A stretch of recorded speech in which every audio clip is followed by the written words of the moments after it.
વંદે ગુજરાત.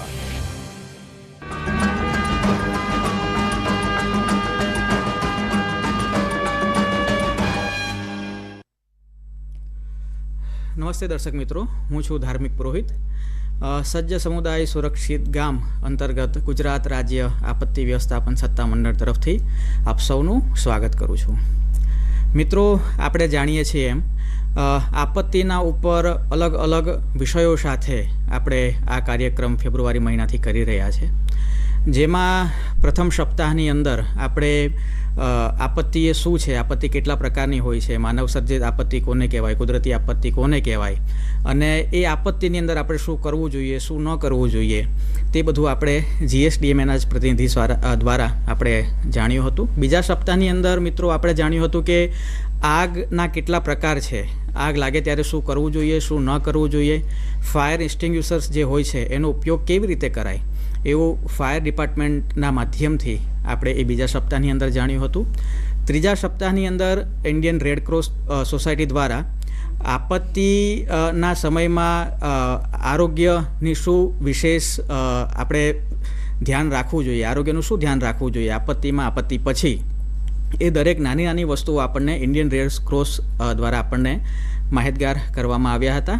ત્યાર પછીના સપ્તાહની અંદર SEOC state emergency operation centre દ્વારા જે કોમ્યુનિકેશન ચેનલ છે કે ધારો કે એવી કોઈ આપત્તિ છે કે ધારો કે વાવાઝોડું છે કે પૂર છે કે અત્યારે વર્ષા ઋતુ ચાલી રહી છે, તો એની એવી કોઈ ચેતવણી છે તો એ સ્ટેટ લેવલથી આપણે નેશનલ લેવલથી સ્ટેટ લેવલ ઉપર કેવી રીતે જશે, સ્ટેટ ઉપરથી આપણે ડિસ્ટ્રિક્ટ ઉપર કેવી રીતે જશે, ડિસ્ટ્રિક્ટમાંથી તાલુકા અને ગામડા લેવલ ઉપર એ કેવી રીતની થાય છે, કોમ્યુનિકેશનમાં શું શું વસ્તુ હોય છે, કોની રોલ રિસ્પોન્સિબિલિટી કોની હોય છે, ગામડાના લેવલ ઉપર સરપંચ તથા જે ગામ લેવલના જે અધિકારી છે, તાલુકા લેવલના અધિકારી છે, જિલ્લા લેવલના અધિકારી છે, તેમને શું કરવું શું ન કરવું, તે બધું તે સપ્તાહની અંદર આપણે જાણ્યું હતું.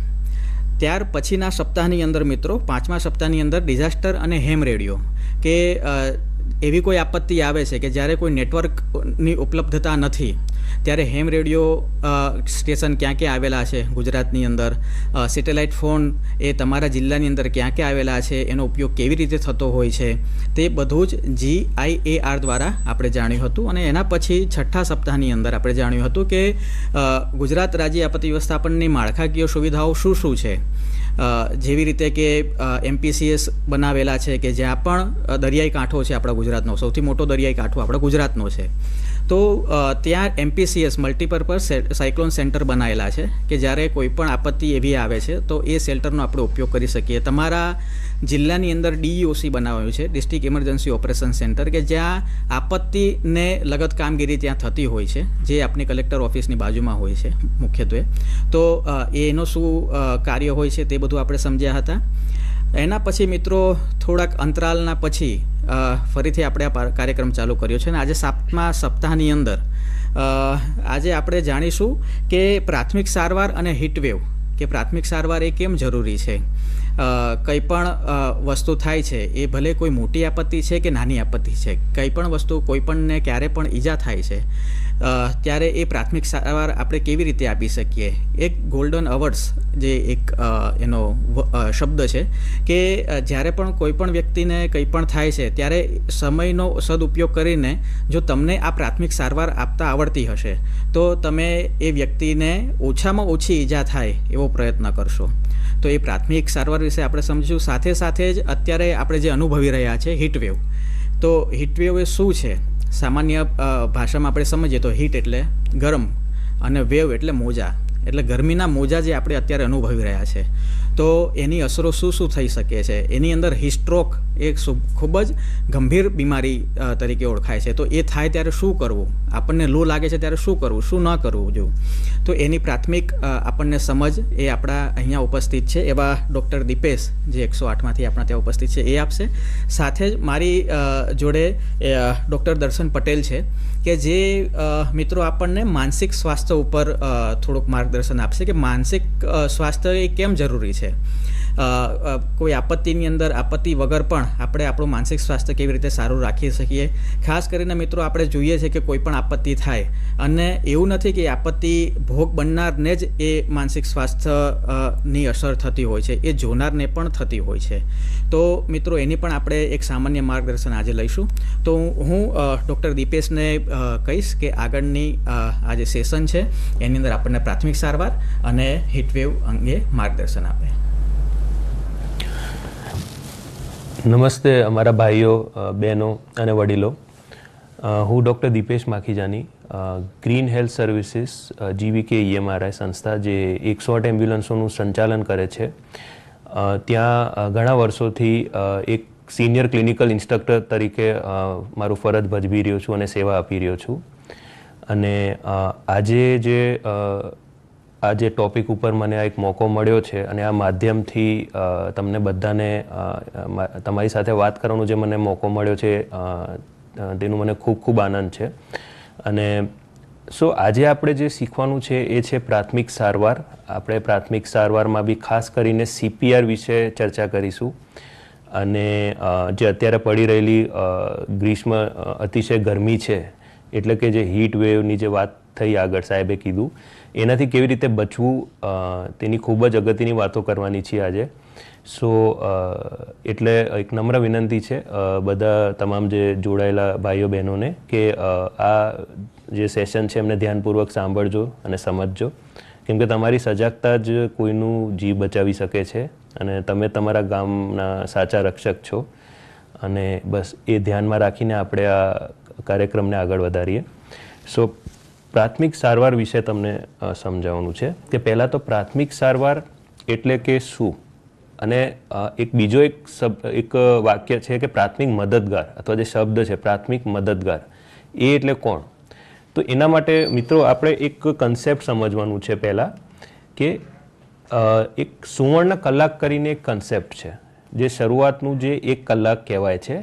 કોઈ પણ આપાતકાલીન સ્થિતિ જ્યારે સર્જાવે, જેમ કે ઇમરજન્સી હોય, અને એમાં જે શરૂઆતનું જે પહેલું કલાક હોય છે, એ જે માણસ ઇમરજન્સીમાં છે એના માટે ખૂબ જ કિંમતી છે. કેમ કે એ 1 કલાકની અંદર જે માણસને કોઈ વ્યવસ્થિત પ્રાથમિક સારવાર મળી શકતી હોય, સાથે સાથે પ્રી હોસ્પિટલ કેર, એનું મતલબ કે હોસ્પિટલ પહોંચાડતા પહેલાંની પણ અગત્યની જે સારવાર મળી શકશે, તો એ માણસનું જે જીવ છે એને આપણે જે ખતરામાં હશે તો એને બચાવી શકીએ છીએ. એની કન્ડિશન, એની જે તકલીફ છે એને આપણે એની કન્ડિશન સુધારી પણ શકીએ છીએ, અને એને ઈજા વધે નહીં, એની તકલીફ વધે નહીં, એનું પણ આપણે ધ્યાન રાખી શકીએ છીએ. આ જે 3 જે ધ્યેય કીધા મેં તમને, એ ધ્યેય ધ્યાનમાં રાખીને આજે હું તમને થોડીક પ્રાથમિક સારવાર ઉપર અમુક અગત્યની જે વસ્તુઓ કે કંઈક જે કહીએ ને ઉદ્દેશ્યોનું તમને સમજાવીશ કે કેવી રીતે આપણે પ્રાથમિક સારવાર આપી શકાય છે. એના નિયમો પણ તમને સમજાવીશ. અને તમને સુવર્ણ કલાકનું કન્સેપ્ટ સમજાવવાનું એટલે જરૂરી હતું કેમ કે 1 કલાકનું જે શરૂઆતનું સમય છે એમાં બી ખાસ કરીને આગળના 10 થી 15 મિનિટની વાત કરીએ મિત્રો, તો એ પ્લેટિનમ મિનિટ છે. અને પ્લેટિનમ એટલે કે એક ધાતુ જ છે પણ જે બહુ જ કિંમતી હોય છે. એવી જ રીતે આ 10-15 મિનિટ જે શરૂઆતના હોય બહુ જ કિંમતી હોય છે, કેમ કે એ સમયમાં જ્યારે ઇમરજન્સી થઈ હશે તો એવી સંભાવના બહુ જ ઓછી હોય કે ત્યારે કોઈ ત્યાં ડૉક્ટર કે કોઈ મેડિકલ પ્રોફેશનલ હાજર હશે. અને મુખ્ય દોરે મતલબ ત્યાં હાજર હોવાવાળા લોકો કોણ હોઈ શકે કે એમના સગા, મિત્રો, ઓફિસવાળા લોકો હોઈ શકે, અને કોઈક અજાણ વ્યક્તિઓ પણ હોઈ શકે છે. એ લોકો પ્રાથમિક મદદગાર બની શકે છે, જે લોકો આગળ આવીને હિંમતભેર અને સાચી રીતે એમને પ્રાથમિક સારવાર આપે. અને તો એ કરતાં એ માણસનું જીવ પણ બચાવી શકાય છે. અને જેમ આગળ વાત થઈ હતી કે 3 જે ઉદ્દેશ્યો હતા એ આપણે 3 ઉદ્દેશ્યોને અચીવ કરી શકીએ છીએ. એટલે બહુ જરૂરી છે કે જેટલું પ્રાથમિક સારવાર જલ્દી આપી શકાય એટલું સારું રહેતું હોય છે.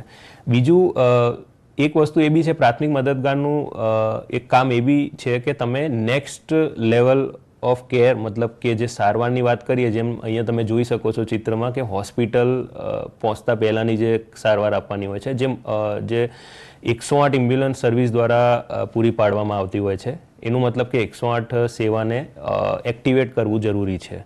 સો કોઈ પણ ઇમરજન્સીને ઓળખવું બી એક પ્રાથમિક મદદગારની જવાબદારીમાં આવે છે કે એને ઓળખે, તરત જ 108ને ફોન કરે અને સાથે સાથે જેટલી સારવાર કરી શકાય છે એક પ્રાથમિક મદદગાર તરીકે એ એને આપે. અને એ એક્ટિવેટ થયા પછી 108 એમ્બ્યુલન્સ સર્વિસ 10થી 15 મિનિટની અંદર પહોંચી જતી હોય છે. આ રિસ્પોન્સ ટાઈમ છે એવરેજ આખા ગુજરાત સ્ટેટનું. અને પછી એ 108 એમ્બ્યુલન્સમાં એમને સારવાર આપતા હોસ્પિટલ નજીકના યોગ્ય હોસ્પિટલ સરકારી અથવા ખાનગી દવાખાને એમને પહોંચાડીને એમને જે ચોક્કસ તબીબી સારવારની જરૂર છે એ પણ આપણે પૂરી પાડીએ છીએ. સો આ 3 મુખ્ય જે પ્રકાર જોયા સારવારના, એમાં સૌથી પહેલું જે પ્રાથમિક સારવાર છે એ પ્રાથમિક છે એટલે એની જે ઇમ્પોર્ટન્સની વાત કરીએ એ પણ એવું જ છે કે એને સૌથી પહેલાં એક્ટિવેટ કરવું જરૂરી છે.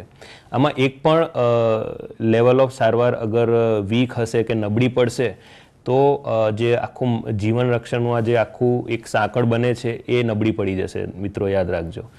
સો હવે આપણે થોડુંક ઇમરજન્સી વિશે પણ સમજીએ. ઇમરજન્સી કોને કહેવાય? ઇમરજન્સી એટલે કે કોઈ પણ અચાનક બનેલી ઘટના હોય જેમાં જીવન, આરોગ્ય, મિલકત અથવા એને રોજિંદા જીવનના જે વ્યવસ્થા છે એમાં જોખમ મૂકે છે.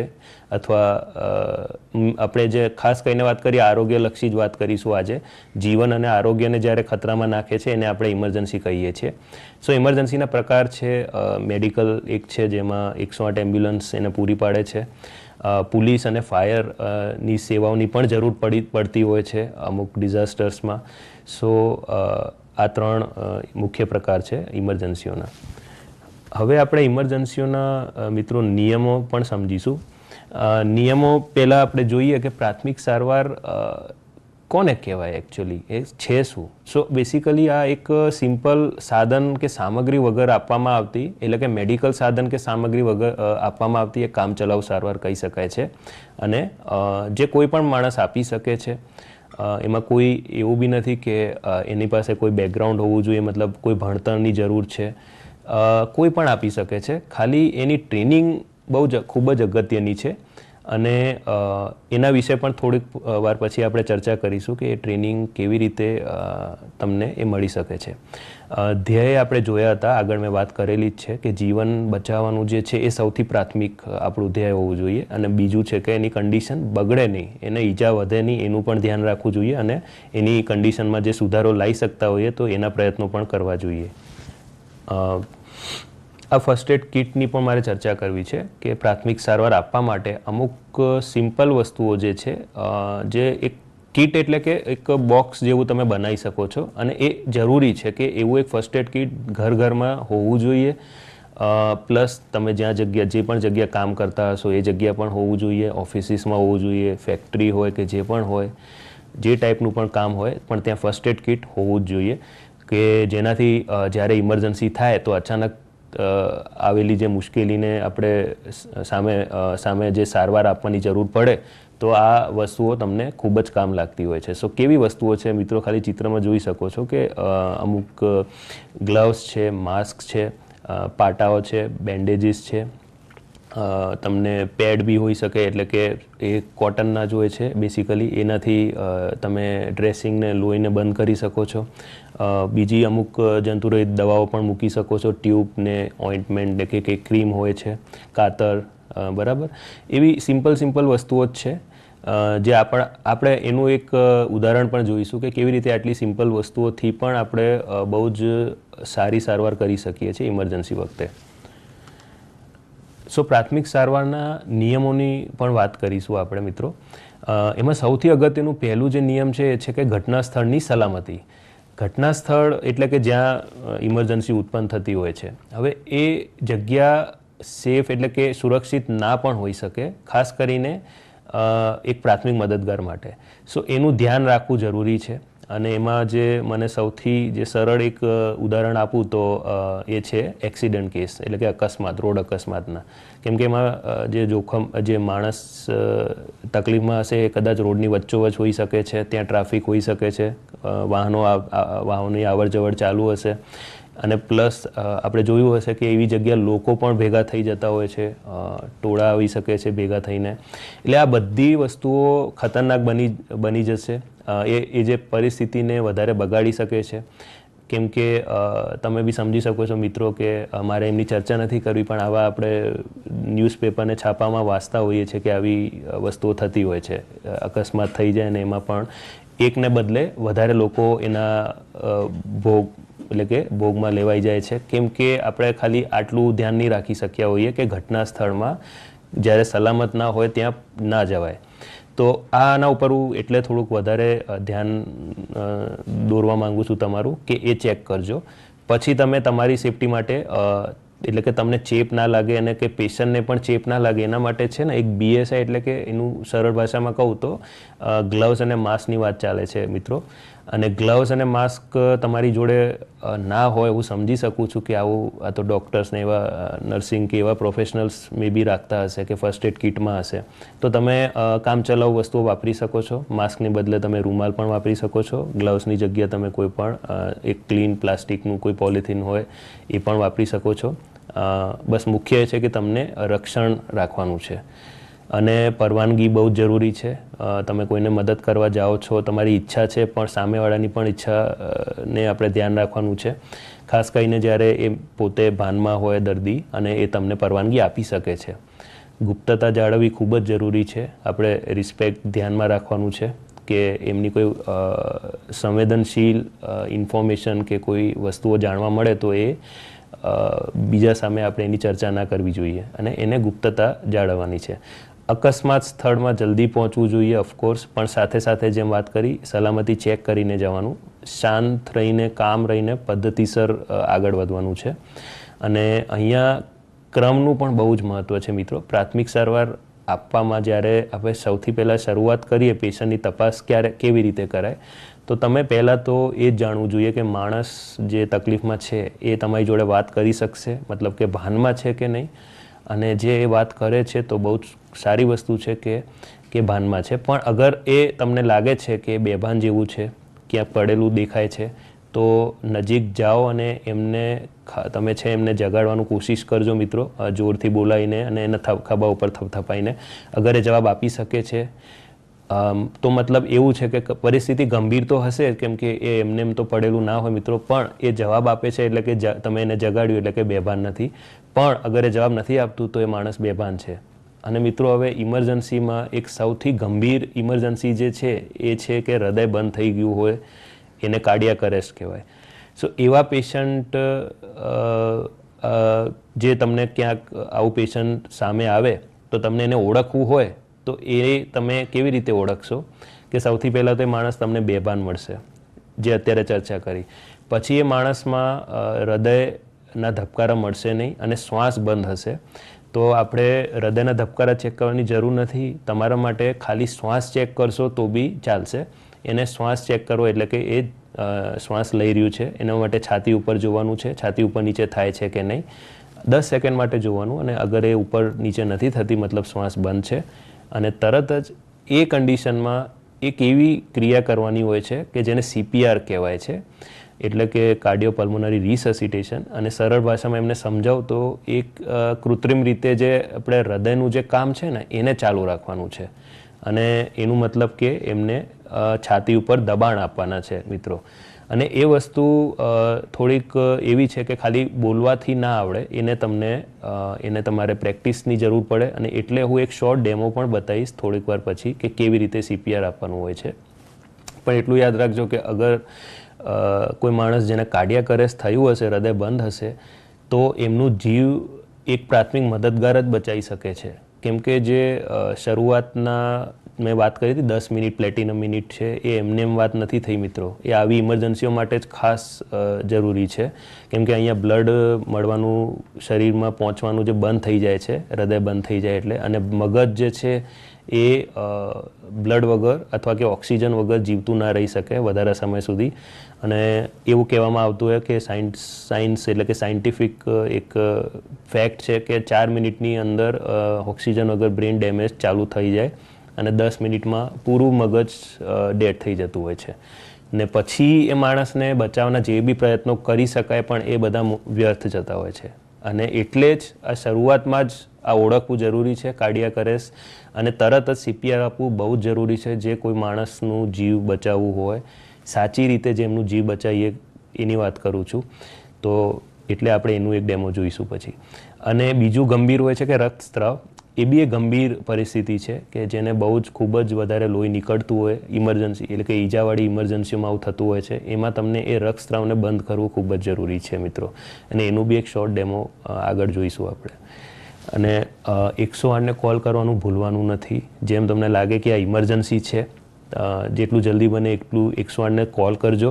અચ્છા, અને કોલ કરો તો અમુક માહિતી તમને કહેવી જોઈએ, જેમ કે માણસની ઉંમર, અંદાજિત શું તકલીફ થઈ છે, અને ખાસ કરીને એડ્રેસ એટલે કે સરનામું, ક્યાંથી બોલો છો, મતલબ એ ઇમરજન્સી કઈ જગ્યા થઈ છે, એમનું પ્રોપર એડ્રેસ એટલે કે પૂરું સરનામું લખાવજો કે જેનાથી 108 એમ્બ્યુલન્સને પહોંચતા સરળતાથી એ પહોંચી શકે, મતલબ એને ઇઝી પડશે અને વિલંબ ના થાય કોઈ પહોંચવામાં. સો એ ખાસ ધ્યાન રાખજો. જેમ કે આજુબાજુના જે બી ફેમસ સ્થાનો હોય એ તમે કહી શકો છો કે કોઈક મે બી કોઈ મંદિર હોય કે કોઈક બી એવું મોલ હોય એમની સામે થયું હોય, 4 રસ્તા હોય કે વગેરે. Okay sir. સો હવે આપણે આગળ ટ્રોમા ઇમરજન્સીની પણ ચર્ચા કરીએ. સો ટ્રોમા એટલે કે ઈજાલક્ષી ઇમરજન્સીઓ કે જેમાં માણસને વાગી શકે છે, અને એમાં બી અલગ અલગ લક્ષણો અને ચિહ્નો જોવા મળતા હોય છે. એમાં જે ગંભીરવાળા છે એની ચર્ચા કરીએ તો એમાં સૌથી મુખ્ય છે રક્તસ્રાવ, બ્લીડિંગ, અને પછી બીજા લક્ષણો ચિહ્નો જોવા મળી શકે છે કે સોજો આવેલું હોય, ઈજાઓ આંખમાં થઈ શકે, નાકમાં કે કાનમાંથી લોહી નીકળતું હોય, બરાબર, ફ્રેક્ચર ને મચકોડ જેવી ઈજાઓ પણ થઈ શકે, કરોડરજ્જુ, મગજમાં ઈજાઓ થઈ શકે છે, કોઈ ધારદાર વસ્તુ શરીરમાં ઘૂસી જાય એવી ઈજાઓ દેખાય અમુક વાર, કોઈ અંગ કપાઈને અલગ પડી જાય, છૂટું થઈ જાય શરીરમાંથી, એટલે હાથ પગ કે પગમાં આવું થઈ શકે છે.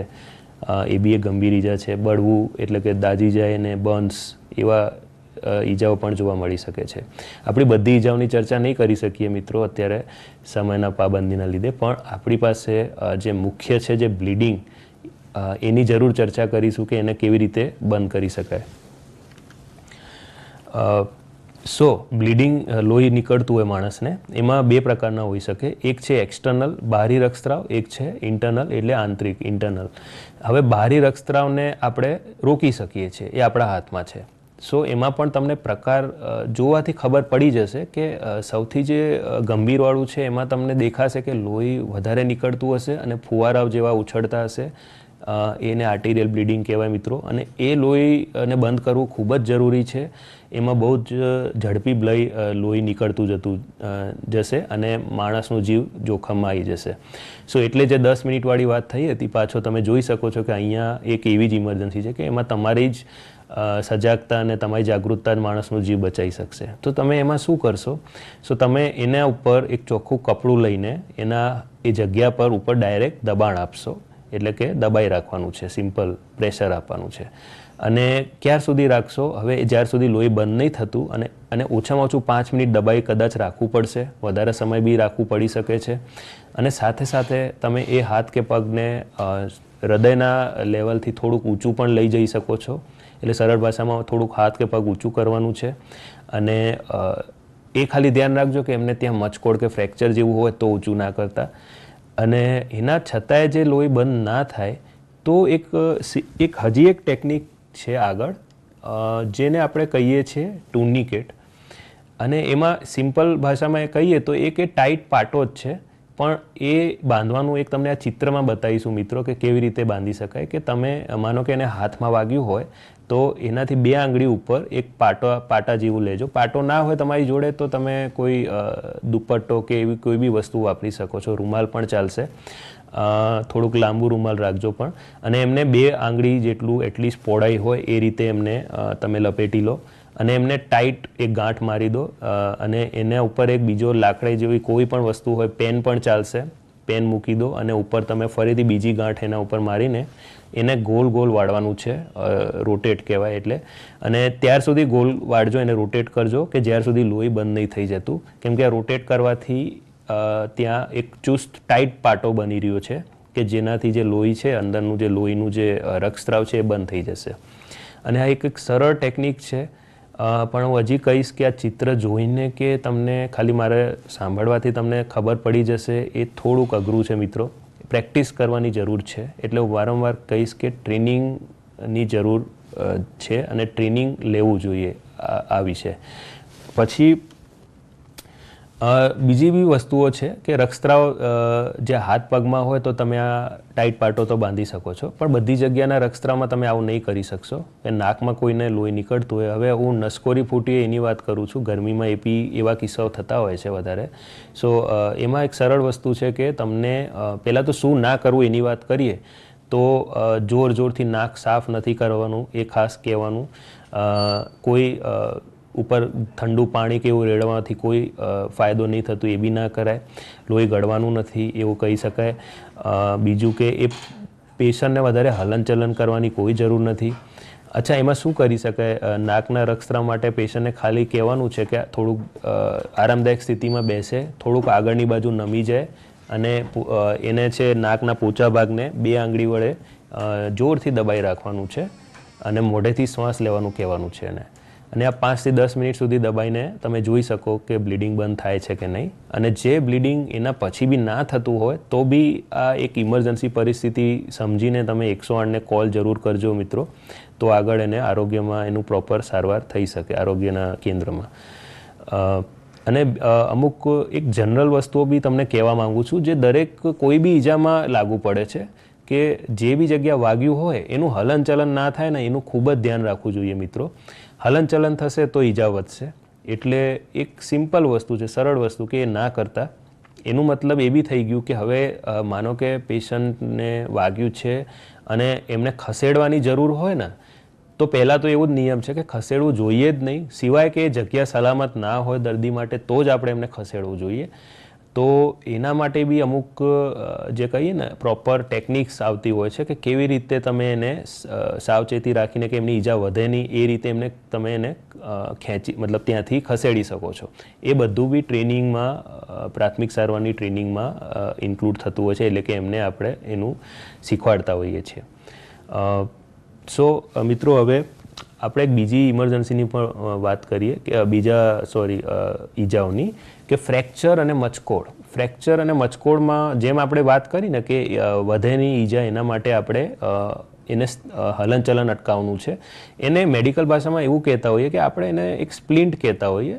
સ્પ્લિન્ટનું મતલબ એ જ છે સરળ ભાષામાં કે એ પાર્ટ હલે નહીં, એને સપોર્ટ આપવાનું છે, સ્થિર રાખવાનું છે. સો સ્થિર રાખવા માટે તમે આ ચિત્રો જોઈ શકો છો મિત્રો કે આમાં કોઈ મેડિકલ સાધન સામગ્રી વગર બી આ આપણે કરી શકીએ છીએ. જેમ કે હાથમાં ફ્રેક્ચર હોય તો ન્યૂઝપેપર બતાવ્યું છે કે મેગઝીન જેવું ફોલ્ડ કરીને એને ત્યાં બાંધી દીધું છે હાથ વડે. પછી લાકડી જેવી કોઈ વસ્તુ હોય, ફૂટપટ્ટીને એવું, એ બી વાપરી શકાય છે. ચાદરને, મોટા નેપકિનને, એ વસ્તુઓ બી વાપરી શકાય છે. દુપટ્ટો એ બી વાપરી શકાય છે મિત્રો. પણ ખાલી ધ્યાન એ રાખવાનું છે કે જે જગ્યા વાગ્યું છે એ જે સ્થિતિમાં હોય એનું હાથ કે પગ જ્યાં ફ્રેક્ચર થયું હોય એ જ સ્થિતિમાં રાખીને તમને એને સ્થિર રાખવાનું છે. ના કે એમને હલાવીને કે એના ઉપર મસાજ કે કોઈ માલિશ કરવાની જરૂર નથી. ઘરગથ્થુ ઉપચાર ન કરતા એમાં મિત્રો. અગેન આ એવી વસ્તુ છે કે જેની સારવાર એક આરોગ્ય કેન્દ્રમાં થઈ શકે છે, ફ્રેક્ચર હોય કે મચકોડ હોય. એટલે એને બતાવવું બી જરૂરી જ છે હોસ્પિટલમાં, એનું ધ્યાન રાખીશું આપણે. હવે ઝેર પીધું હોય એવા કેસોની પણ વાત કરીએ. પીધું હોય અથવા ઝેરની અસર થઈ ગઈ હોય, બંને હોઈ શકે. કોઈ કે એક્સિડેન્ટલ એટલે કે અચાનક ભૂલથી ઝેરની અસર થઈ ગઈ કે જાણીબૂજીને કોઈ કે પીધું હોય. પણ વસ્તુ એ છે કે ઝેરમાં હવે બહુ બધા પ્રકારના ઝેર હોય છે અને બધાની ચર્ચા તો ના થઈ શકે, પણ આપણે ખાલી જે એના સિદ્ધાંતો સમજી શકીએ કે ઝેર પીધું હોય તો કઈ વસ્તુઓનું ધ્યાન રાખવાનું હોય છે પ્રાથમિક સારવાર આપતી વખતે. સો બેસિકલી એ ઝેરને ધ્યાનપૂર્વક એની જે ઓળખ છે, મતલબ કે એનું બોટલ હોય કે જે બી શીશીમાં હોય એનું નામ, એ અથવા એ બોટલને જ અગર સાચવીને આપણે રાખી શકતા હોઈએ તો ધ્યાનથી એને આપણે ખાલી એક પોલિથીન બેગ હોય પ્રોપર એની અંદર નાખી શકાય. પણ અગેન હું યાદ કરાવીશ મિત્રો, યાદ હોય તો કે આપણી સેફટી પહેલાં, એટલે તમારા હાથમાં કે તમારા શરીરમાં કોઈ જગ્યાએ ઝેર અડે નહીં એવી રીતે તમે એને આ ક્રિયા, મતલબ કે આ ઝેરને તમે બોટલને સેફલી ક્યાંક મૂકી રાખજો. બીજું કે ઝેરના બી અલગ અલગ પ્રકાર છે. કોઈક શ્વાસ દ્વારા જઈ શકે, કોઈક ચામડીથી જાય અને કોઈક પીધા પછી એ પ્રવેશે છે શરીરની અંદર. સો જુદા જુદા છે. એટલે તમારે એ બી ધ્યાન રાખવાનું છે કે એ વાતાવરણમાં પણ અમુક ઝેરના જે વરાળ હજી હોય એ વાતાવરણમાં, તો એ વાતાવરણ એટલે કે એ સીન જ અનસેફ અથવા કે સલામત ના કહેવાય. સો એનું બી ધ્યાન રાખવાનું છે. આ બધું થયા પછી તમે શું કરી શકો કે માણસને જોડે રહેવાનું છે. 108ને તો કોલ કરવાનું જ છે મિત્રો. એમને જે તકલીફ થતી હોય એ પ્રકારની સારવાર કરી શકાય. તમે ઝેરને કાઢવા માટે ઉલટીઓ ના કરાવતા સૌથી પહેલાં એ ધ્યાન રાખજો કે એનાથી નુકસાન વધારે થઈ શકે છે. અને મોં દ્વારા કંઈ પાણી નહીં પીવડાવવાનું કે કંઈ ખવડાવવાનું નથી, કે ઘરગથ્થુ ઉપચાર પણ નથી કરવાના, કે જડીબુટીઓને એવું કંઈક બી ખવડાવવાનું નથી. બસ આટલી વસ્તુઓનું ધ્યાન રાખવાથી પણ આપણે પેશન્ટને ખૂબ જ એની કન્ડિશનમાં સુધારો લાવી શકીએ છીએ અથવા એની કન્ડિશન બગડતા અટકાવી શકીએ છીએ. હવે જે એક બહુ જ અગત્યની જે મેં આગળ વાત કરી હતી કે સૌથી ગંભીર જે એક ઇમરજન્સી હતી કાર્ડિયાક અરેસ્ટ, હૃદય બંધ થઈ જવું, એમાં જેમ મેં તમને કીધું હતું કે એક ક્રિયા કરવાની હોય છે CPR. સો CPR જે મેં તમને સમજાયું કે હૃદય ઉપર દબાણ આપવાનું છે છાતી ઉપર. સો આ અહીંયા જોઈ શકો કમ્પ્રેશન ઓનલી લાઈફ સપોર્ટ એ એક પ્રાથમિક મદદગાર જ્યારે CPR આપે છે એ ખાલી એના હૃદયલક્ષી જ એને જે ક્રિયાને ચાલુ રાખવાનું છે, એમને શ્વાસ આપવાની જરૂર નથી. એટલે એક શોર્ટ ડેમો હું તમને કરીને બતાવવા માંગુ છું મિત્રો, કે જેમાં તમે જોઈ શકશો કે કેવી રીતે CPR અપાય.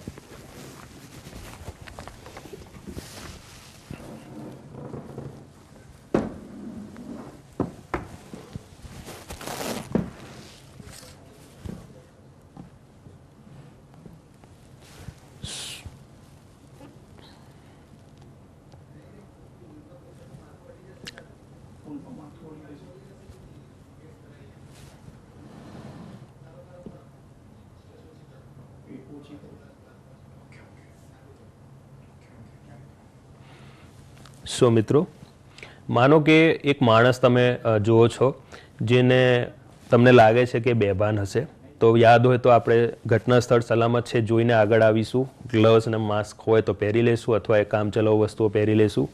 નજીક જવાનું છે અને તપાસ કરીને એમને રિસ્પોન્સ એટલે કે એ પ્રતિભાવ આપે છે કે નહીં, કે ભાનમાં છે કે નહીં જોવાનું છે. આ રીતે કે ભાઈ, ઓ ભાઈ, શું થયું તમને? આ રીતે તમે ચેક કરો. અગર એ કોઈ પ્રતિભાવ નથી આપતું, મતલબ કે માણસ બેભાન છે, ઇમરજન્સી તો છે, મારે 108 બોલાવવું જોઈએ. એટલે હું અથવા કોઈ બી આજુબાજુમાં લોકો ઊભા હોય એમને હું રિક્વેસ્ટ કરીશ કે તમે 108 બોલાવો. અંદાજિત આ ભાઈ 50 વર્ષના છે, બેભાન છે એવું લખાવજો અને આ સરનામું પ્રોપરલી લખાવી દેજો 108 વાળાને.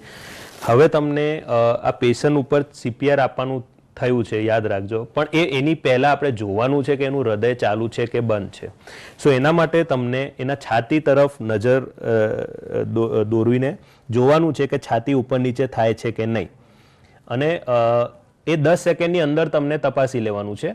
10 સેકન્ડમાં જે માણસની છાતી ઉપર નીચે નહીં થઈ, મતલબ કે શ્વાસ બંધ છે. અને હવે તમને તરત જ એને CPR આપવું પડશે. એના માટે તમારું જે હાથ છે એના પંજો, જે હાથનું પંજો છે એને તમે છાતીની વચ્ચોવચ્ચ એને જે હાડકું હોય છે ને એના ઉપર મૂકી દેવાનું છે. બીજો હાથ એના ઉપર 90 ડિગ્રી જેવું, એટલે કે હાથ તમારું આખું સીધું રહેવું જોઈએ. અને એના ઉપર તમને જોરથી અને ઝડપી રીતે દબાવવાનું છે. અને જે દબાણની જે ઊંડાઈની વાત કરીએ તો ઓછામાં ઓછી 2 ઇંચ રાખજો મિત્રો. અને જે ઝડપની વાત છે એ 100 થી 120 દબાણ આપી શકાય 1 મિનિટમાં, એટલી તો રાખજો જ. એક 20 દબાણ જેવું તમને હું આપીને અત્યારે બતાવું છું.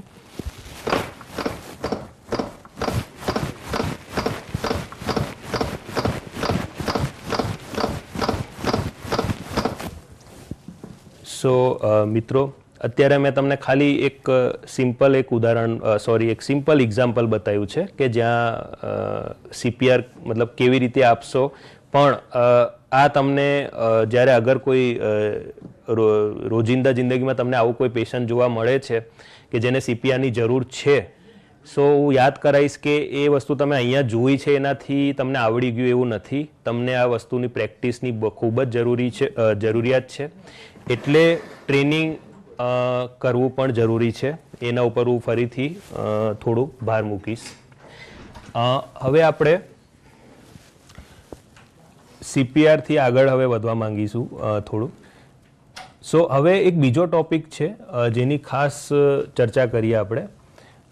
ગરમી, અત્યારે જે અતિશય ગરમી પડી રહી છે અથવા જે હીટ વેવ છે એનાથી શું શું આરોગ્યમાં તકલીફ થઈ શકે એના ઉપર આપણે અત્યારે ચર્ચા કરીશું. સો ઓકે, ગરમી ની લહેર અથવા હીટ વેવ એટલે શું, બરાબર? સો અત્યારે જે ઉનાળાનો જે મોસમ ચાલે છે, અને આમ તો ઉનાળો અત્યારે પતવા આવ્યો છે, પણ ખાસ કરીને ગુજરાતમાં તમને ખબર છે મિત્રો કે એપ્રિલથી જૂન સુધીમાં ગરમી રહેતી હોય છે. સો એમાં અમુક વાર શું થાય કે જ્યારે ગરમી એટલે કે તાપમાન જે છે બહુ જ ખૂબ જ વધારે હોય, અસાધારણ ગરમી રહેતી હોય, જેમ કે 40 ડિગ્રી સેલ્સિયસ કે એનાથી પણ વધારે ગરમી થાય, અને એવી ગરમી પાછો સતત ચાલ્યા જ કરતી હોય ઘણા દિવસ સુધી, તો એમાં હવાનું જે છે એનું પવન જે શુષ્ક અને ગરમ રહેતું હોય છે, અને એના લીધે જે હીટ વેવ બનતી હોય છે એને જે લય કહેવાય ગરમીની, એ માણસને આરોગ્યને ખતરામાં નાખી શકે છે મિત્રો. જેમ આગળ સાહેબે કીધું હતું હીટ સ્ટ્રોક, યાદ હોય તો, એ એક બહુ જ ગંભીર ઇમરજન્સી છે જેના ઉપર આગળ જોઈશું કે કેવી રીતે એમને આપણે એનાથી બચી શકાય. સો સૌથી પહેલાં આપણે જોઈએ કે અસર શું શું થઈ શકે ગરમીની. સો ગરમીના લીધે જે સૌથી હળવી અસરની વાત કરીએ, શરૂઆતમાં એવું થાય છે કે પ્રવાહી ઘટવા લાગે શરીરમાંથી, ખાસ કરીને પ્રવાહી સાથે ક્ષાર બી થોડું ઘટતું હોય, અને એટલા માંસપેશીઓમાં દુખાવો ને એવા લક્ષણો જોવા મળી શકે છે. એને હીટ ક્રેમ્પ્સ કહેવાય છે, જે થોડુંક વધારે કોમન છે અને થતું પણ હોય છે ઘણા લોકોને. એનાથી જીવ તો ખતરામાં નથી મિત્રો, પણ એ કે શરૂઆત તો થઈ છે ગરમીની અસરની, એટલે આપણે એવું દેખાય તો બી આપણે સાવચેતીના પગલાઓ લેવા જોઈએ ત્યારે, અને એ પણ આપણે જોઈશું આગળ કે શું શું કરી શકાય. બીજું છે કે થોડીક વધારે અસર થશે ને તો માણસને હવે ગરમીમાં વધારે ફ્લુઇડ લોસ થયું, એટલે કે પ્રવાહી નીકળી ગઈ શરીરમાંથી, તો હવે ચક્કર આવશે, શરીરમાં નબળાઈ આવશે, થાક લાગશે, અમુક વાર પેટનું દુખાવ ને ઉલટી પણ થઈ શકે છે માણસને. અને આ કન્ડિશન હવે કહી શકીએ કે હવે હીટ એક્ઝોશન કહેવાય, અને આ કન્ડિશનમાં આરોગ્ય સેન્ટર જઈને જ સારવાર લેવી જરૂરી છે મિત્રો. એટલે 108ને બોલાવવાનું આ કેસમાં અગત્યનું છે. અને એનાથી બી જે ગંભીર એક છે, છેલ્લામાં છેલ્લું જે કહી શકીએ કે એક પરિસ્થિતિ ઊભી થઈ શકે છે કે જેમાં માણસ બેભાન થવા લાગે. એનું મતલબ કે અનકોન્શિયસ કહેવાય એને, બેભાન થઈ જશે. અચ્છા, એને ખેંચ પણ આવી શકે છે. અને આ કન્ડિશનમાં પાછો એનું જે તાપમાન છે એ તમને બતાવું તો 104 કે એનાથી વધી શકે છે, અથવા 104 ડિગ્રી ફેરનહાઇટની વાત ચાલે છે. એનું મતલબ સેલ્સિયસમાં કહીએ મિત્રો તો 40 ડિગ્રી સેલ્સિયસ કે એનાથી પણ વધુ થઈ જશે. શરીર એનું પોતે ઠંડુ નહીં રાખી શકશે પોતાને, એનું મતલબ નિષ્ફળ થઈ જશે. એટલે શરીર આખું ગરમ હશે, ચામડી એકદમ શુષ્ક અથવા સૂકી થઈ ગઈ હશે, અને એ કન્ડિશનમાં તરત જ કંઈક પગલાઓ લેવા પડે મિત્રો. સો એ જોઈશું આપણે કે એમાં શું શું કરવું પડે. અને પણ એ જોતા પહેલાં કે આમાં સારવાર શું કરાય, હું એની પહેલાં વાત કરવા માગું છું કે આપણે એનાથી બચી કેવી રીતે શકીએ, પહેલાં એ જોઈ લઈએ તો વધારે સારું છે. કે ગરમીની અસર ના થાય એના માટે પહેલાં તો શું કરી શકાય કે હાઇડ્રેશન એટલે કે ફ્લુઇડ, પ્રવાહી લેતા જ રહેવાનું જરૂરી છે ઉનાળાના સિઝનમાં, ખાસ કરીને કે દર અડધાથી 1 કલાકે એટલીસ્ટ એક પાણીનું 1 ગ્લાસ પી લેવાય, અને ભલે તરસ લાગે કે ના લાગે એ જરૂરી છે. બીજી પ્રવાહીઓ પણ છે. ખાલી પાણી કરતાં વધારે સારું એ છે કે છાશને અથવા લીંબુ શરબત કે કોઈ અન્ય શરબત પણ પી શકાય. કોઈ પણ ફળનું રસ હોય, નારિયેળ પાણીને એવું તમે પીતા રહેજો મિત્રો. બીજો છે કે આહારનું બી ધ્યાન રાખજો કે ઘરેલું સરળ સિમ્પલ જે ઘરનું જે હોય એક પૌષ્ટિક આહાર ખાવાનું છે. વધારે ભારે નહીં, વધારે તીખું તળેલું ને એ મરચાંવાળું પણ ટાળજો મિત્રો ખાવાનું. પણ હવે એક વધારે જરૂરી વસ્તુ એ છે કે તડકાથી દૂર રહેવું બી જરૂરી છે, ખાસ કરીને બપોરના સમયે જેમાં ડાયરેક્ટ તડકો આવતો હોય છે. 12 થી 4 વાગ્યાનું જે સમય છે ખાસ કરીને એમાં બહાર નીકળવાનું ટાળવું જોઈએ મિત્રો. કપડાની વાત કરીએ તો એકદમ ઢીલા અને આછા રંગના પહેરવાના, અને કોટનના હોય તો બેટર છે. અને પોતાની સેફટી માટે છત્રી કે ટોપી કેપ એવું જોડે રાખવું જરૂરી છે. જ્યારે પણ બહાર જાઓ છો તો કંઈક ના હોય તો રૂમાલને ભીનું કરીને માથા ઉપર પણ મૂકી શકાય. અને જે અમુક જોખમી જૂઠ્ઠો છે જેને વધારે તકલીફ થઈ શકે છે, એમાં ખાસ કરીને નાના બાળકો છે, ઘરડા લોકો પણ છે, સગર્ભા મહિલાઓનું પણ ખૂબ ધ્યાન રાખવાનું હોય છે. અને અમુક લોકો જેને જૂની બીમારીઓ હોય, જેમ કે હૃદયની કે બીપીની પણ, ડાયાબિટીસની બીમારી, કિડનીલક્ષી બીમારીઓ અથવા ઇવન કેન્સરલક્ષી બીમારીઓ હોય, તો એવા લોકોને વધારે ધ્યાન રાખવું જોઈએ. અને વ્યાયામ કે કસરત કે એવું કરવું, એવું નથી કહેતા મિત્રો કે ના કરવું જોઈએ, પણ થોડુંક એને કહીએ માપમાં કરવાનું છે. અને વધારે શ્રમ પડતું હોય એને ટાળવાનું છે. અને છેલ્લામાં છેલ્લું એ બી કહીશ કે તમને તમારી જગ્યા, જે બી તમારું જે રિજિયન, મતલબ કે જે જિલ્લો કે જે બી એરિયામાં તમે રહો છો, કે ત્યાંનું તાપમાન ડેલીનું તમને અને આવતા દિવસોનું બી તાપમાનનું તમને એક અંદાજ રાખવું જોઈએ. અને એ જે તમને વ્યવસ્થિત સરકારી વેબસાઇટ્સ પણ હોય છે એમની, ડિપાર્ટમેન્ટ્સની, મિટિયોરોલોજીકલ અને મ્યુનિસિપાલની બી વેબસાઇટ્સ હોય છે જેમાં તમને એ માહિતી મળી શકે છે. સો એ ધ્યાન પણ રાખવું જોઈએ, તો જેનાથી તમે આ બધી જે પ્રિકોશન્સ કે સાવચેતીઓ લઈ શકશો. હવે આપણે પ્રાથમિક સારવારની જે વાત કરવાની હતી, તો જ્યારે હીટ ક્રેમ્પ્સ જ હશે તો એમાં કંઈ વધારે કરવાનું નથી. ખાલી તમને છે ને એને હાથ પગમાં જ્યાં એને દુખે છે એને ખાલી થોડુંક સ્ટ્રેચ કરવાનું હોય છે ને, કે એને સિમ્પલ જે કહીએ ને આમ સ્ટ્રેચિંગ, જેમ કે એક્સરસાઇઝ તમે જોયું હશે એ રીતે હાથ પગને થોડુંક ખેંચીને ખાલી, અને માણસને પાણી કે ORS પીવડાવી દેશો અને છાંયડામાં રાખશો તો બી એનું જે પ્રોબ્લેમ મટી જશે. હીટ એક્ઝોશન ગંભીર છે, 108ને બોલાવવું જરૂરી છે. પણ સાથે સાથે તમે ત્યારે એમને અગેન છાંયડામાં લઈ જશો, ઠંડા સ્થળે લઈ જશો, અને જે માણસ પી શકતો હોય તો એને ORS કે પાણી કે લીંબુ શરબત પીવડાવશો. અને એમનું શરીર ઠંડુ કરવા માટે એમને પાણીના પોતા પણ મૂકજો મિત્રો. અને જે છેલ્લામાં છેલ્લું હતું હીટ સ્ટ્રોક, એ સૌથી ગંભીર છે. એમાં બી કરવાનું આ જ છે કે જેમ વાત થઈ આગળ, કે એમને ઠંડુ કરવાનું છે શરીરને જેટલું જલ્દી બને. અને છાંયડામાં રાખીને તમે આ બધા પ્રયત્નો કરજો કે આખા શરીરમાં તમે પાણીના પોતા મૂકવાનું ચાલુ કરી દેજો. AC પંખા હોય તો ચાલુ કરાવી દેજો. ઠંડુ પાણી વાપરી શકો છો મિત્રો, પણ ડાયરેક્ટ બરફ ના અડાવતા, બસ એટલું કહીશ. અને જેટલું જલ્દી બને 108 મતલબ તમે એક્ટિવેટ એટલે કે બોલાવજો, અને આવીને આગળની જે સારવાર એનું હોસ્પિટલમાં થઈ શકશે. સો મિત્રો, હવે બસ છેલ્લે હું એટલું જ કહીશ કે આ ગરમી, અત્યારે જે કાળઝાળ ગરમીમાં જે પ્રોબ્લેમ્સ થઈ શકે એની મેં જે ચર્ચા કરી એને ધ્યાનમાં રાખજો. તમે થોડાક જાગૃત રહેજો. અને આ જે બી પગલાઓ જે સમજાય સાવચેતીના, એને પ્લીઝ જ્યારે બી કોઈને મદદ કરવાની જરૂર પડે તો તમે એક મદદ કરજો, આગળ આવજો. અને જે કંઈ પણ બીજું પણ આગળ જે જોયું તમે શીખ્યા છો, એ માત્ર પોતાના સુધી સીમિત ના રાખતા મિત્રો, આખા ગામમાં ફેલાવજો. કેમ કે તમારી આ સજાગતા મેં જેમ આગળ વાત કરી, કોઈનું જીવ બચાવી શકે છે. અને બસ આટલું કહીને હું તમારો આભાર માનું છું. ખૂબ ખૂબ આભાર. નમસ્કાર દર્શક મિત્રો, મારું નામ ડૉક્ટર દર્શન પટેલ છે. હું સાયકેટ્રિસ્ટ તરીકે માનસિક આરોગ્યની હોસ્પિટલ અમદાવાદ ખાતે ફરજ બજાવું છું. આજે જે આપણે ચર્ચા કરવા જઈ રહ્યા છે, આપત્તિના સમયમાં માનસિક સ્વાસ્થ્ય.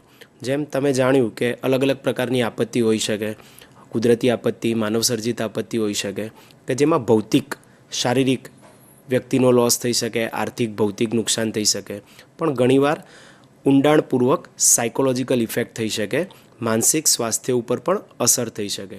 તો આવી જે આપત્તિ કે ઇમરજન્સી કન્ડિશનમાં કોને માનસિક સ્વાસ્થ્ય બગડ્યું છે, કેવી રીતે એને આઈડેન્ટિફાઈ કરવું, ઓળખવું, એની આપણે કેવી રીતે મદદ કરી શકીએ, અથવા તો આ માનસિક સ્વાસ્થ્ય બગડે નહીં એના માટે શું પ્રિવેન્શન કરી શકીએ, અને પાછું જે પુનર્વસનનું જે કામ ચાલી રહ્યું છે ડિઝાસ્ટર મેનેજમેન્ટ કે જે બી ટીમ દ્વારા, તો માનસિક રીતે બી વ્યક્તિ કેવી રીતે પુનર્વસનમાં જોડાઈ શકે એના વિશે આપણે થોડી ચર્ચા કરીશું.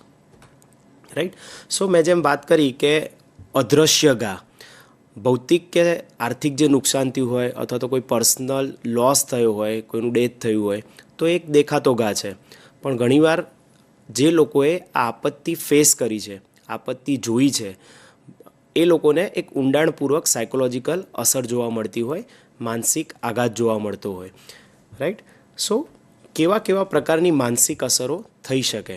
પહેલું છે જે ત્વરિત માનસિક અસરો, જે ઇમિડિયેટલી, માની લો આપત્તિ થઈ તરત જ વ્યક્તિમાં કેવા કેવા પ્રકારની માનસિક અસર થઈ શકે, એમાં છે આઘાત, અવિશ્વાસ, જેને આપણે શોક કહીએ અથવા એક્યુટ સ્ટ્રેસ રિએક્શન કહીએ, કે જેવી આપત્તિ થાય તરત જ વ્યક્તિ એ અનુભવે, એબનોર્મલ રિએક્ટ થાય, રાઈટ?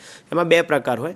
કાં તો એ વ્યક્તિ અચાનક જ સોશિયલી વિડ્રોન થઈ જાય, બોલચાલ કરવાનું બંધ કરી દે, એકદમ મૂંગા જેવું વર્તન કરે. અને બીજું એનાથી ઓપોઝિટ એબનોર્મલ રિએક્શન જોવા મળે, જેમાં અચાનક જ વ્યક્તિ ભાન ભૂલી જાય, આડું ઉડું બોલવાનું ચાલુ કરે, જેને બ્રીફ સાયકોસિસ કહેવાય, કે સ્ટ્રેસના કારણે એક એબનોર્મલ રિએક્શન. બીજું છે ભય ગભરાટ, જેને સાદી ભાષામાં એન્ઝાયટી, ચિંતા કહીએ. અને જ્યારે એકદમ વધી જાય, જેને પેનિક અટેક અથવા તો તીવ્ર એન્ઝાયટી કહેવાય, જેમાં અચાનક જ ધબકારા વધી જાય, પરસેવો થાય, વ્યક્તિને એવું લાગશે કે હમણાં હું મરી જઈશ, હમણાં મારું હૃદય બંધ થઈ જશે, બેભાન થઈ જવાનું, દાંત બંધ થઈ જવાનું, જેવા તીવ્ર એન્ઝાયટીના લક્ષણો જોવા મળે. આ થઈ ઇમિડિયેટ, મતલબ ત્વરિત માનસિક અસરો. જો આ જ પ્રકારના લક્ષણો ચાલુ રહે, એને તાત્કાલિક આપણે જેમ આગળ આપણે સમજ્યા કે કોઈ બી શારીરિક તકલીફ થાય તો જે ફર્સ્ટ એડ છે, એમ માનસિક તકલીફમાં બી સાયકોલોજીકલ ફર્સ્ટ એડ છે, એ ના મળે તો આ વસ્તુ લાંબા ગાળાની માનસિક અસર ઉપર અસર થઈ શકે. મિનિમમ 14 કે 15 દિવસથી આ લક્ષણો જોવા મળે તો આ પ્રકારના સિમ્ટમ્સ આવી શકે. એમાં સૌથી મુખ્ય છે PTSD, જેને પોસ્ટ ટ્રોમેટિક સ્ટ્રેસ ડિસઓર્ડર. એક આઘાત, આપત્તિ પતી પછી એના લક્ષણો જો ચાલુ રહે તો PTSD બહુ કોમન છે. ખાસ કરીને એ પ્રકારની આપત્તિ જેમ કે ભૂકંપ આવો, ફ્લડ એટલે પૂર આવું, માનવ સર્જિત છે જેમ કે બોમ્બ બ્લાસ્ટ ને એ બધી પ્રકારના ડિઝાસ્ટર છે, એમાં PTSD બહુ કોમનલી જોવા મળતું હોય છે. જેમાં વ્યક્તિને ડરાવણા વિચારો આવે, જેમ કે એમને એવું લાગે કે આ જે ઘટના ફરીથી જીવિત થઈ રહી છે, બરાબર? એમને એવું સ્ટ્રેસ થવા લાગે કે ફરીથી મારી સાથે આવી ઘટના બનશે તો, એને એન્ટિસિપેટરી એન્ઝાયટી થવા લાગે કે ફરી આવું થશે તો, જેના કારણે અમુક વાર વચ્ચે વચ્ચે એકદમ તીવ્ર પેનિક અટેકના લક્ષણો જોવા મળે. અડધી રાત્રે સપનામાંથી ઉઠી જાય, નાઇટ ટેરર, નાઇટ મેર્સ જેવું થાય, એને ડરાવના સપના આવે, જેના લીધે એની ઊંઘમાં પણ અસર થાય. અને જ્યારે આવા લક્ષણો કન્ટિન્યુ રહેતો હોય તો એ વ્યક્તિ એક પ્રકારની ડિપ્રેશન, ઉદાસી જેવી બીમારીથી પીડાઈ શકે, કે જેમાં એને હોપલેસનેસ, હેલ્પલેસનેસ, એટલે કે હું આ બીમારીમાંથી બહાર નહીં આવી શકું, મને કોઈ મદદ નહીં કરી શકે, અને જ્યારે સિવિયર થાય તો જીવન પૂર્ણ કરવાનું, એટલે સુસાઇડલ થોટ્સ આવે, મરવાના વિચારો આવે, રાઈટ? સો PTSD, ડિપ્રેશન અને અનિદ્રા એટલે ઊંઘમાં તકલીફ, એ લાંબા ગાળાની આપત્તિ પછી થતી માનસિક અસરો છે. ઓકે, સો કેવા કેવા જૂથોનું ખાસ ધ્યાન રાખવાનું કે બાળકો, જ્યારે બાળકો આવી ઘટનાને ફેસ કરે છે, જોવે છે, ત્યારે એમાં કેવા પ્રકારના માનસિક લક્ષણો જોવા મળે? તો ઘણીવાર બીકના કારણે એ પેશાબ કરી જાય, બરાબર? એટલે પથારી ભીની કરી દે, ઊંઘમાં પેશાબ કરી જાય, અંગૂઠો ચૂસવો અથવા તો નખ કાપવા જેવા એન્ઝાયટીના ટ્રેટ માર્કર્સ. ઘણીવાર બાળકો કેવું કે કહે નહીં, મોટા લોકો હોય તો એ સામેથી કહી દે કે મને આવા પ્રકારના વિચાર આવે છે. બાળકોમાં અમુક વાર એના વર્તનમાં જોવા મળે, રાઈટ? તો આ પ્રકારનું એનું વર્તન હોય તો એવું કહી શકાય કે કોઈ સાયકોલોજીકલ કે સ્ટ્રેસ ફીલ કરી રહ્યો છે. અજાણ્યા લોકોથી અચાનક ગભરાઈ જાય, બરાબર? અચાનક એનો સ્વભાવ ચીડચીડો થઈ જાય, તો આ બાળકોમાં જોવા મળતા એન્ઝાયટીના લક્ષણો છે. મહિલાઓ અને વૃદ્ધો, ખાસ કરીને જે ભૌતિક અથવા તો નજીકના સગાનું લોસ થયું હોય, ડેથ થયું હોય, ત્યારે એમને સલામતીનો વિષય વધારે સતાવતો હોય કે હવે કોઈ રહ્યું નથી મારી સંભાળ રાખવા માટે, આર્થિક સ્ત્રોત હવે રહ્યો નથી, એના કારણે કન્ટિન્યુઅસલી ગભરામણ, બેચેનીને એવું અનુભવે. બીજું એક બહુ ઇમ્પોર્ટન્ટ વસ્તુ છે બચાવ કાર્ય કરો. જે ડિઝાસ્ટર મેનેજમેન્ટની જે ટીમ છે, NGO છે, સ્ટેટ અને જે NDRF, નેશનલ અને સ્ટેટ ડિઝાસ્ટર રિલીફ માટેની જે ટીમો છે, તો એ વ્યક્તિઓ એવા છે કે જેમને એકચ્યુઅલી આપત્તિ ફેસ નથી કરી પણ આપત્તિ પછી બચાવ કાર્યમાં જોડાયા છે. તો જે સતત ભૌતિક કે બીજો કોઈ વિનાશ થયો છે અથવા તો ક્ષત વિક્ષત જે મૃતદેહો એમને જોયા છે, કન્ટિન્યુઅસલી લાંબા દિવસો સુધી એમને બચાવ કાર્યમાં જોડાયા છે, તો આ કન્ટિન્યુ વસ્તુ જોવાથી એમને પણ આ પ્રકારના માનસિક લક્ષણો જોવા મળે, જેને સેકન્ડરી ટ્રોમા કહેવાય. પ્રાઇમરી જે લોકો ફેસ કરે એ પ્રાઇમરી ટ્રોમા, પણ આ લોકોએ જોયું છે, કન્ટિન્યુ બચાવ કાર્યમાં જોડાય છે, એના કારણે એક માનસિક થાક અને સેકન્ડરી ટ્રોમાના લક્ષણો જોવા મળે. ઓકે, જેમ આપણે ફિઝિકલમાં જે વાત કરી કે રક્તસ્રાવ થાય કે કોઈને ઇન્જરી થઈ હોય તો કેવી રીતે ફર્સ્ટ એડ તમે આપી શકો, એમ સાયકોલોજીકલ ફર્સ્ટ એડ પણ છે. તો એમાં સૌથી પહેલી વસ્તુ છે લુક, એટલે જુઓ. તમારી આજુબાજુ જે બી વ્યક્તિ છે જેને આપણે અગાઉ ચર્ચા કરી એવા કોઈ પણ પ્રકારના લક્ષણો જોવા મળે, જે ગભરાયેલા હોય, અચાનક જ એન્ઝાયટીમાં રહેતા હોય, ચીડચીડો સ્વભાવ થઈ ગયો હોય, તો સૌથી પહેલાં એને આઈડેન્ટિફાઈ કરો, રાઈટ? એમને શોધો, પછી એમને સાંભળો, લિસન, કે એમની સાથે તમે 10-15 મિનિટ શાંતિથી એમને સાંભળો તો મોટાભાગના એના લક્ષણો એ કહેશે અને વેન્ટિલેટ થઈ જશે, એમને એક પ્રકારની હૂંફ મળશે, વોર્મ મળશે, રાઈટ? અને ત્રીજી વસ્તુ છે લિંક. માની લો કે આ લક્ષણો આગળ વધી રહ્યા છે, તમે એને સપોર્ટિવ કાઉન્સિલિંગ આપ્યું છતાં પણ એ લક્ષણો હળવા થઈ રહ્યા નથી, તો એમને મેડિકેશન એટલે કે પ્રોફેશનલ ડૉક્ટરની જરૂર છે કે જે કોઈ દવાઓ આપે કે જેનાથી એમની એન્ઝાયટી, ઊંઘની તકલીફ છે, નેગેટિવ થોટ્સ આવે છે, વિચારો આવે છે, એ ઓછા થઈ શકે. તો નજીકમાં જે બી સરકારી હોસ્પિટલ હોય કે જ્યાં પણ આ પ્રકારની ફેસિલિટી સાયકેટ્રીની અવેલેબલ હોય ત્યાં તમે એને રિફર કરો, લિંક કરી આપો. તો સાયકોલોજીકલ ફર્સ્ટ એડમાં આ સ્ટેપ બહુ જરૂરી છે. બીજી વસ્તુ છે કોપિંગ સ્કિલ, કે કેવી રીતે આવા તણાવમાંથી આપણે મુક્ત થઈ શકીએ.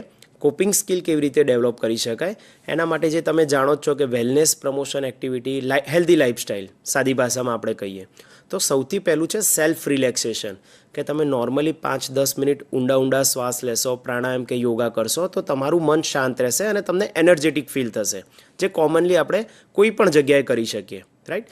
બીજું જ મેં જેમ વાત કરી, વાતચીત અને સાથ, લિસન, એમને શાંતિથી સાંભળો, એને સપોર્ટિવ કાઉન્સેલિંગ કરો, એને બોલવા દો, બરાબર? તો મોટાભાગના એની મનની મૂંઝવણ એ કહેશે તો વેન્ટિલેટ થઈ જશે. ત્રીજી વસ્તુ છે નિયમિત દિનચર્યા. જેટલું જલ્દી બની શકે પહેલાં જે રૂટીન લાઈફ એ જીવતા હતા, જેમ કે સમયસર જે ઊંઘવાનું, સમયસર જમવાનું, સમયસર કામે જવાનું, તો એ નિયમિત દિનચર્યા જેટલું જલ્દી ફોલો કરવા લાગશે એટલા સ્ટ્રેસના લક્ષણો ઓછા થશે.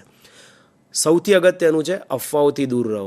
જે સરકારના પ્રોપર જેન્યુન જે માધ્યમો છે, બરાબર, એને ફોલો કરો.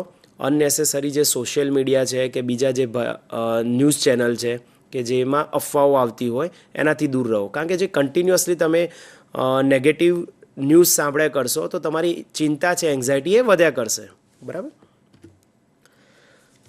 નિષ્ણાતની મદદ ક્યારે લેવી, જે આપણે ત્રીજું જે સાયકોલોજીકલ એડમાં જોયું ને કે લિંક, ક્યારે નિષ્ણાતોની મદદ લેવી. જો અગાઉ ચર્ચા કરાયેલ લક્ષણો 14 દિવસ કે એના કરતાં વધારે રહેતા હોય, રોજ રહેતા હોય, જેનાથી એની રૂટીન લાઈફ છે, સામાજિક લાઈફ છે, કામકાજ કરવાની જે કેપેસિટી છે એ ઓછી થઈ જાય, વ્યક્તિ સતત આઘાતમાં રહેતો હોય, જેને પોતે મરવાના વિચારો આવતા હોય કે બીજાને નુકસાન કરવાના વિચારો આવતા હોય, રાઈટ? કન્ટિન્યુઅસલી એવું લાગે કે ઊંઘ નથી આવતી, અથવા તો જે બી નશાકારક પદાર્થો છે એનું સેવન અચાનક એ વધારી દે. આ એક ગંભીર માનસિક લક્ષણો છે જેને સિવિયર મેન્ટલ સિમ્ટમ્સ કહેવાય. અને આ 14 દિવસ કે એના કરતાં વધારે હોય તો તાત્કાલિક એને લિંક કરીને પ્રોફેશનલ સાયકેટ્રી હેલ્પ મળી રહે, મનોચિકિત્સક ડૉક્ટરની હેલ્પ મળી રહે ત્યાં એને રિફર કરવું જરૂરી છે. બીજી વસ્તુ કે જે ડિઝાસ્ટર મેનેજમેન્ટની ટીમ આમાં હેલ્પ કરી રહી છે, તો સરકાર અને તંત્ર જે ભૌતિક અને બીજું પુનર્વસનનું કામ કરે છે, તો તાત્કાલિક જ્યાં માનસિક સ્વાસ્થ્યની હેલ્પ મળી શકે એવી હેલ્પલાઇન નંબર જાહેર કરવો જોઈએ. એવા રાહત કેન્દ્રો છે કે જ્યાં કાઉન્સિલર અથવા તો નજીકમાં જે સાયકોલોજિસ્ટ અવેલેબલ હોય એમને ડેપ્યુટ કરી શકાય. બચાવ દળો, સંસ્થાઓ અને સ્થાનિક સમુદાયની મદદથી વ્યક્તિ કેવી રીતે પુનર્વસન કરી શકે, કેવી રીતે સાયકોલોજીકલી પાછો પોતાના રૂટીન લાઈફમાં આવી શકે, એના માટે વિવિધ પ્રવૃત્તિ જેમ કે આધ્યાત્મિક પ્રવૃત્તિ હોય, રમતગમતની પ્રવૃત્તિ હોય, કાઉન્સિલર સેન્ટર્સ બનાવી શકાય, સાયકેટ્રિસ્ટને ત્યાં તમે ડેપ્યુટ કરી શકો જે પ્રાથમિક સારવાર અથવા તો જરૂરી દવાઓ ત્યાં પ્રોવાઈડ કરી શકે. તો આ વિવિધ સ્તરે આયોજન કેવી રીતે સંભાળી શકાય. જેમ મેં વાત કરી કે આમાં એક સિંગલ વ્યક્તિની મદદથી ના થઈ શકે, હિંમત રાખીને એકજૂથતાથી બધા એક લોકો મળીને જો કામ કરીએ તો જલ્દી પુનર્નિર્માણનું કામ કરી શકાય. બીજી એક મારે અગત્યની વાત કરવાની છે, ટેલિમાનસ. ખાસ કરીને આ ભારત સરકાર દ્વારા ચાલતી એક ફ્રી હેલ્પલાઇન છે. 24/7 એટલે 24 કલાક 7 દિવસ ચાલતી હેલ્પલાઇન છે. માનસિક સ્વાસ્થ્ય રિલેટેડ તમને, તમારા પરિવારજનોને, મિત્ર વર્તુળમાં કોઈને બી કંઈ સમસ્યા હોય, કંઈ જાણવું હોય તો એ આ હેલ્પલાઇન ઉપર ફોન કરી શકે છે, જેમાં એમને સપોર્ટિવ કાઉન્સિલિંગ માટે સાયકોલોજિસ્ટ પણ મળી રહેશે. કદાચ એવું લાગે કે હજુ પ્રોફેશનલ હેલ્પની જરૂર છે તો સાયકેટ્રિસ્ટ સાથે પણ ફોન પર વાત થઈ શકે, અને વિડીયો કોલ કન્સલ્ટેશનની સગવડ પણ અવેલેબલ છે. જરૂર પડે તો એને એ પ્રકારનું ઓનલાઈન પ્રિસ્ક્રિપ્શન પણ જનરેટ કરી શકાય. ખાસ આ નંબર તમે નોટ કરી દેજો, 14416. હું ફરી બોલું છું, 14416. તમારી જે લોકલ ભાષા છે, ગુજરાતી, હિન્દી, તમે જે બી ભાષા સમજો છો એ ભાષામાં આમાં તમને કાઉન્સિલર પણ મળી જશે, સાયકેટ્રિસ્ટ એટલે મનોચિકિત્સક ડૉક્ટર પણ મળી જશે. ફ્રી હેલ્પલાઇન છે અને 24 કલાક કામ કરતી હેલ્પલાઇન છે. ગમે ત્યારે તમે ઇમરજન્સીમાં આ નંબર ઉપર ફોન કરી શકો છો. Thank you. તો દર્શક મિત્રો, આપણે જાણ્યું કે પ્રાથમિક સારવાર એ કેટલી મહત્ત્વપૂર્ણ છે. સાથે સાથે જ અત્યારે હીટવેવ છે તેનાથી બચવા માટે આપણે શું કરી શકીએ, અને માનસિક સ્વાસ્થ્ય પણ એટલું જ કેવી રીતે જરૂરી છે. અને એમાં પણ પ્રાથમિક સારવાર, કે જ્યારે કંઈ પણ વસ્તુ અજુગતી કોઈ વ્યક્તિના જીવનમાં થાય છે તો એને તો એ વસ્તુનો અનુભવ થાય છે, પણ એની સાથે રહેતા બીજા વ્યક્તિને પણ એનો અનુભવ થાય છે. અને એનાથી બચવા માટે એને પ્રાથમિક સારવાર તમે કેવી રીતે આપી શકો તેનું પણ આપણે અહીંયા માર્ગદર્શન મેળવ્યું.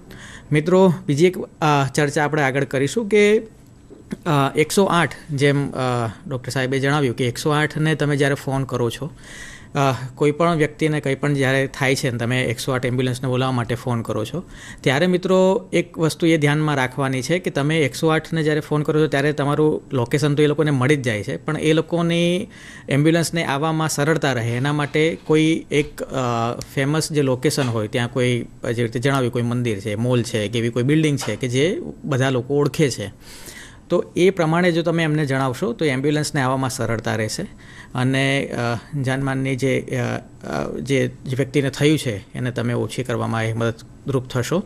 સાથે જ બીજું એક હમણાં ટેલિમાનસ કરીને જે હેલ્પલાઇન હતી એ જણાવવા આપ્યું, જેનો નંબર છે 14416. કે મિત્રો, આની અંદર તમે જે જગ્યાએ રહો છો અને તમે જે સમુદાયમાં રહો છો, એ તમારું સોસાયટી છે, ફળિયું છે કે ગામ છે, એની અંદર તમને વ્યક્તિ એવો કોઈ લાગે છે કે જે પોતે આવી રીતના કોઈ ગંભીર બીમારીથી એ સમસ્યાથી પીડાય છે, તો તમે આનો ઉપયોગ કરી શકો છો, એને સમજાવી શકો છો. આ એવી કોઈ બીમારી નથી કે એનો કોઈ ઈલાજ નથી. સરળતાથી જેમ ડૉક્ટર કે એ પ્રમાણે સમજી વિચારીને તમે એની ઉપરથી પણ બહાર આવી શકો છો. આ બધી જ વિષયો તમને આપત્તિની અંદર તો કામ લાગશે, પણ આપત્તિ વિના પણ તમારા રોજિંદી જીવનની અંદર પણ મિત્રો આ બધું કામ લાગશે એવા આ સામાન્ય બધા વિષયો છે. આ જ રીતે આવતા અઠવાડિયે આપણે એક નવા વિષય સાથે મળીશું. સમય આ જ રહેશે. ત્યાર સુધી મને અને મારી ટીમને આપો રજા. નમસ્કાર.